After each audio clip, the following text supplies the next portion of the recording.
Hi everybody, Ben Packer, the Old City of Jerusalem, Jerusalem Heritage House with Packer on the Parsha. This week's Parsha is Chukas, and there's a lot going on in this week's Parsha. It's all over the place. But at the end of the Parsha, the verse says, they turned and ascended by the way of Bashan. Og, king of Bashan, went out against them, he and his entire people, to do battle at Edrei. Hashem said to Moses, do not fear him, for into your hand have I given him, his entire people and his land. You shall do to him as you did to Sichon, king of the Amorite, who dwells in Heshbon. So Hashem says to Moses, do not fear this guy. Why would Moses fear this guy? I mean, a lot is going on. What is it about this guy that Moses is afraid of?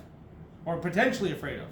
So the commentators tell us that way back when Abraham was alive, and there was this big world war, the original World War I.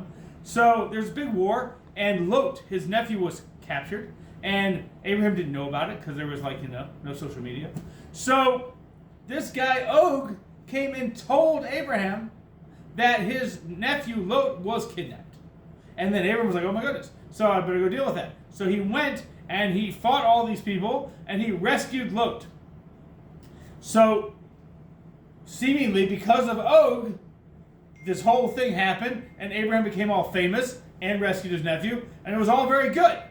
But we know that he didn't do it to be good. He did it because he was hoping that Abraham would go and get killed, and then he would marry Sarah. So he was not a good guy. However, what he did led to good things. So the potential here is that Moses could be afraid of him because such good things happened because of his actions. And God says, no, you don't have to be afraid of him. He's an awful guy.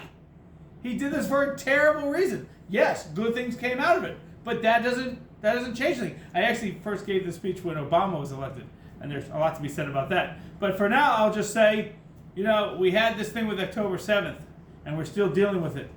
And a lot of horrible things happened, but a lot of really good things came out of it in the end, that we are more secure than we've ever been before, and we were in a very unsecure place before that we didn't necessarily even realize it.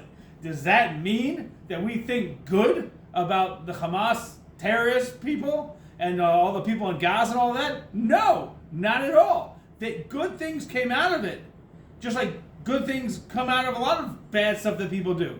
But we look at the intention. We don't look at the results from the person. It's if they had good intention, and if they had bad intention, then we do not fear them at all. Shabbat Shalom.